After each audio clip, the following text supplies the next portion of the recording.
about coming to meet him because you guys were young. I don't know how much you guys were into them, but I basically wanted you guys to come swim in the pool and enjoy all the, all the festivities and fun. He didn't even have to be there actually, and it could have been like that.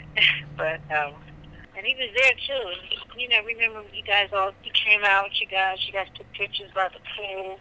Do you still have those pictures? Yes, I do. I still got the ones with DOC and all that. Oh, but, really? I forgot about that. Yeah, DOC was there.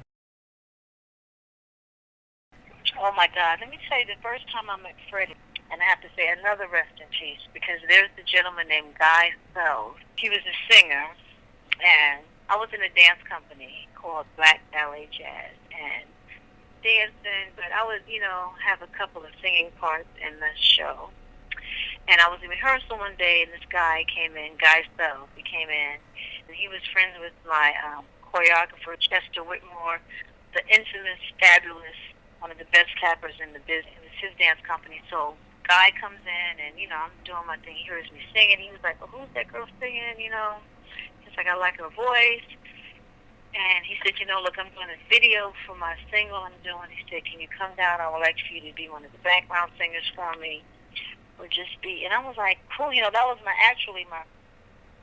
first real gig singing, I think. I wasn't really singing that much at the time. I was just doing stuff in shows and everything and plays. So I was like, cool. So he was doing a video. It was a low budget, but it was, he was paying for everything. And I went down there, and then Freddie was the makeup artist that he had hired for this, for the video shoot. And then, Freddie started doing my makeup, and then we clicked. And next thing I know, we were the best of friends. He took me to meet Tony Briggs and everybody else, and from there it's been history with them. When I signed with Mack, I forgot what year that was, but I can go back and look. So I was with them at the time, and that's the year we did Keep the Heads Ringing. So, wow, I did not know you were on Who Bangin'. Yeah, that was my, that's when I got frustrated with Dre. He was taking his time, which I kind of regret, and then I said, I'm just going to do my thing. Mack wanted to sign me. I was with a group called Sultry. Right, Fat Joe, Big Pun. We signed to Who Bangin' Records, and, it was MCA, us, Technique, Binky Mack, All From the Eye, that group, Fat Joe's group, singing group. And we kind of went behind his back and signed a deal with this guy. And, we had a cute little part in that movie. And then, he was, that whole situation didn't work out. You are joking. No. He would call me to do all of his background stuff, and if he needed a couple of other girls, he would have me.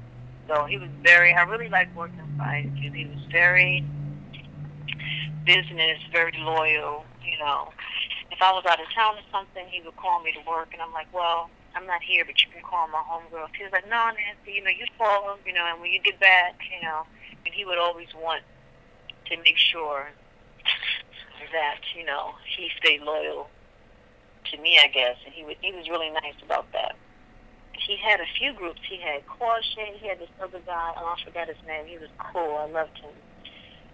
He had a couple of groups, and he would have me come sing for all of his groups, Anytime he needed female vocals, he would call me. And I remember that song, it was so funny because I did like a little run. I think I did something like, oh, and then he took part of that, oh,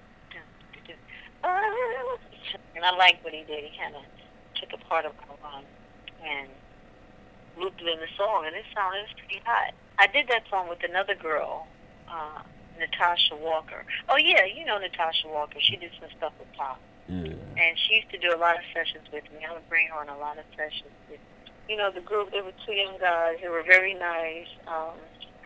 And I had a great time working with Q. He was, you go in the studio, you didn't have to wait for your money. He would have his checkbook right there.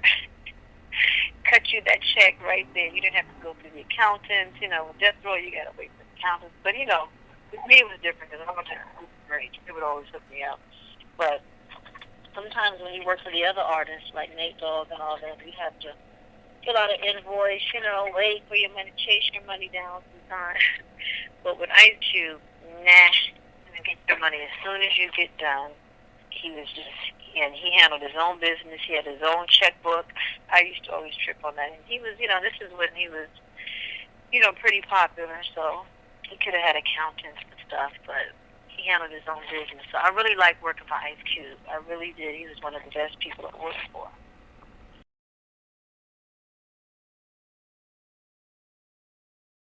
Absolutely, 100%. You know, they had there was really something that went down there that was not cool.